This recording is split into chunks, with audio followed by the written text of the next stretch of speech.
กราบสวัสดีครับพ่อแม่พี่น้องเหมือนนี้พอวาวดิดอีกเนาะมื้อนี้วาวดิดจะพามากิน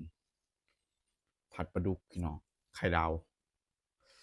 ไข่ดาว3 หน่วยเลยนะพี่น้องมาบ่ต้องเว้าหลายแล้วก็วาวดิดพี่น้องมาดึงเลยพี่น้องนี่อื้อฮือ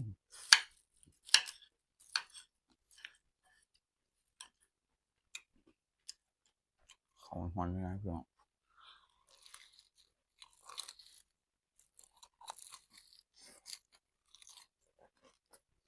อื้อฮือ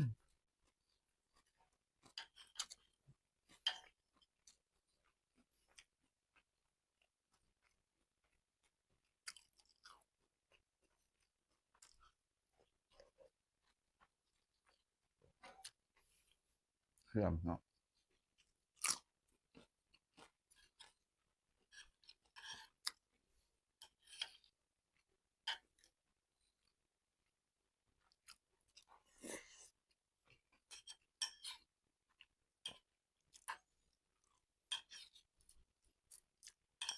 ก็ข้าวบ้านๆคือเก่าแหละพี่น้องเอ้ยวาวดิดกินได้เบิดนะพี่น้องควนๆอ๋อคำนี้เพื่อพี่เพื่อน้องมาบ่ต้องเว้าหลายแล้วก็วาวดิดมา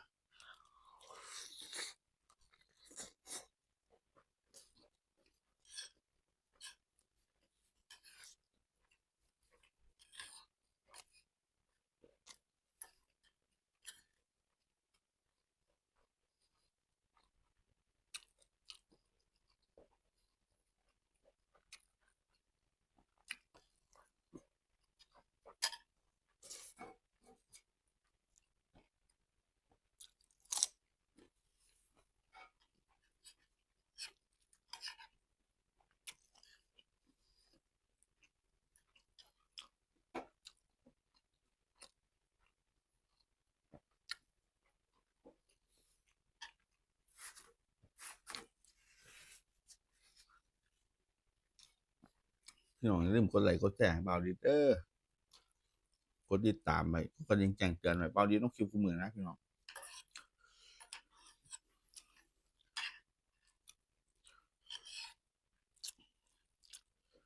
เสียบกับเบาดีเด้อพี่น้อง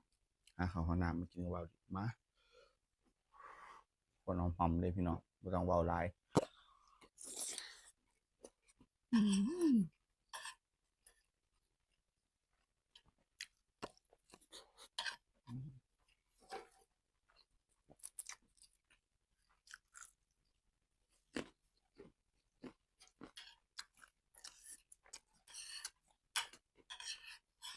ขอท่าครับพี่น้อง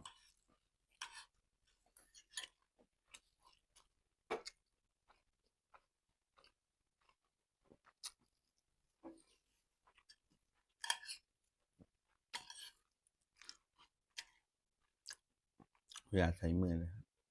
ปลาดุกนี่เป็นผัดพริกแกงนะพี่น้อง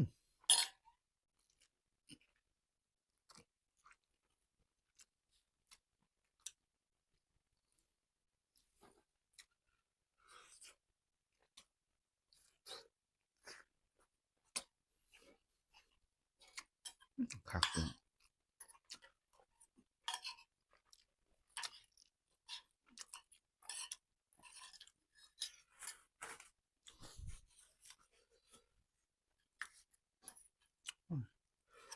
ขาดอัน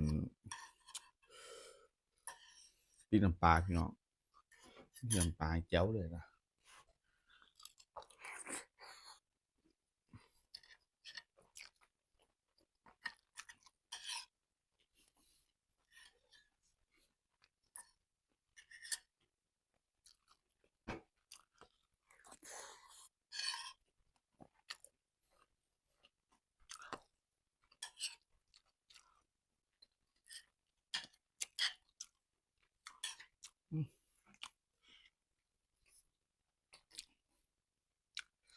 เบาดีจัดตัวซอยก่อน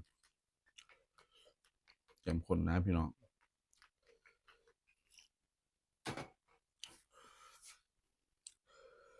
ม มาต้องบอกหลายกับบาวดิดมาพี่น้องคนหอมๆเลยมา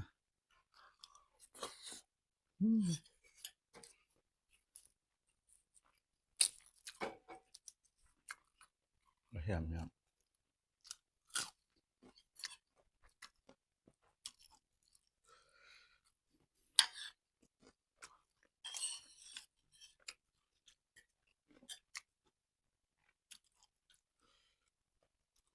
ปลูกตอนยังไงเลยพี่น้อง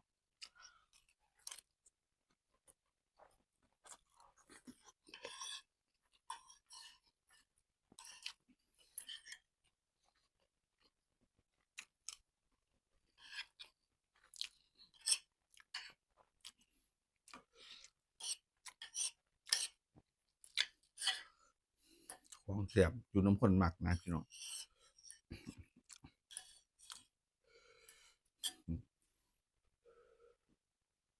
ไข่บะเขือพี่น้อง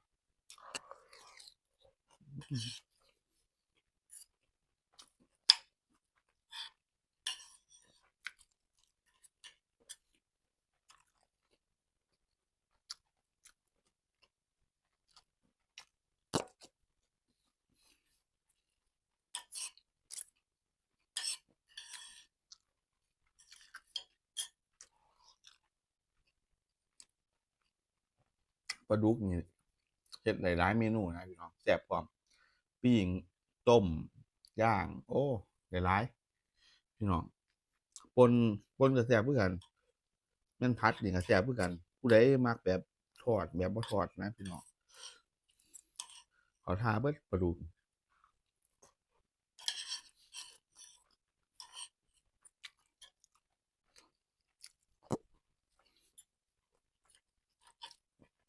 อยากจะคนกินด้วยกันนะพี่น้อง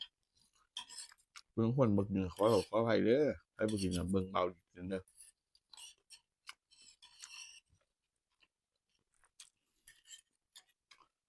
ทำยังไงล่ะพี่น้อง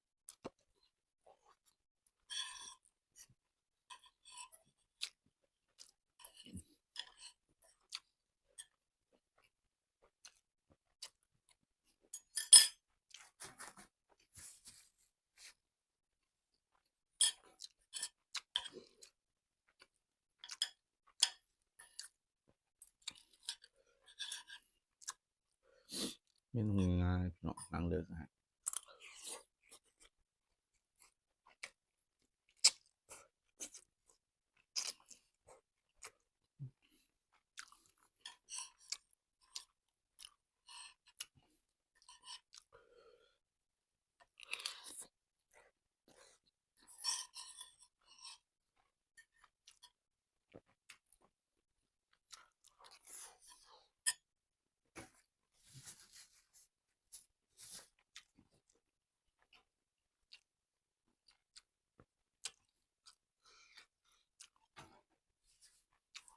ตัวซอยนะพี่น้อง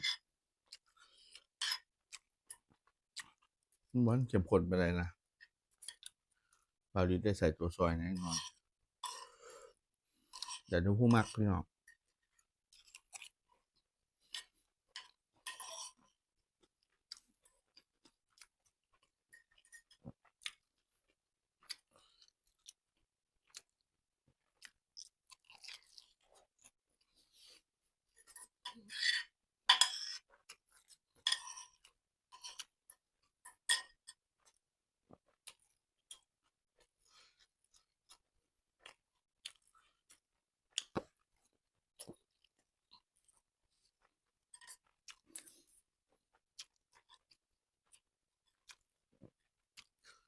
โอ้จานจานก็งามครับพี่น้อง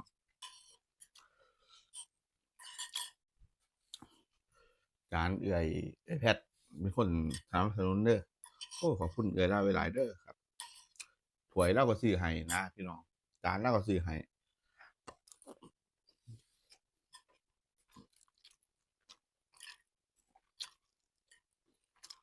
เราส่งเสริมเราบ้างเอื่อยเรา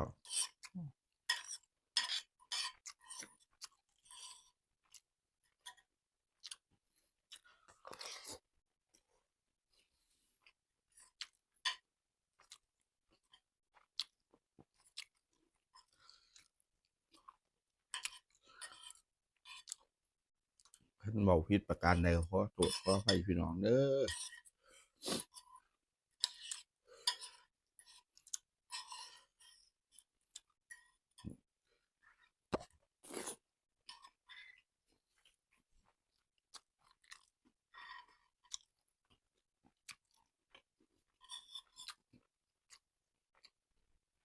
ปลาดุกนะตอนยังไงเลยนะพี่น้องมันเลยนะ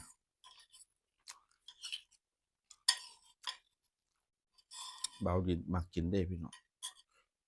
ได้เบิดนะสิแบบทอดแบบอันนี้ก็ได้กินได้เบิดเบาดิน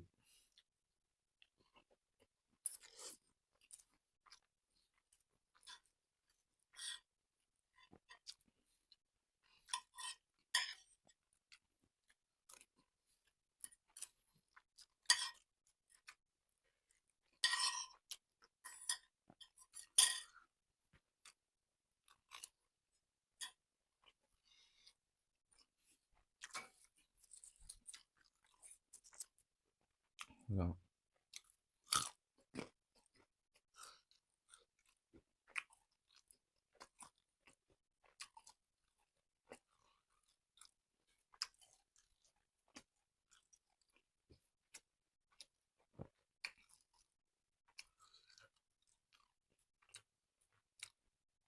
บานนี้เบาดินขอลาพี่น้องไปก่อนเด้อบานนี้กราบสวัสดีครับ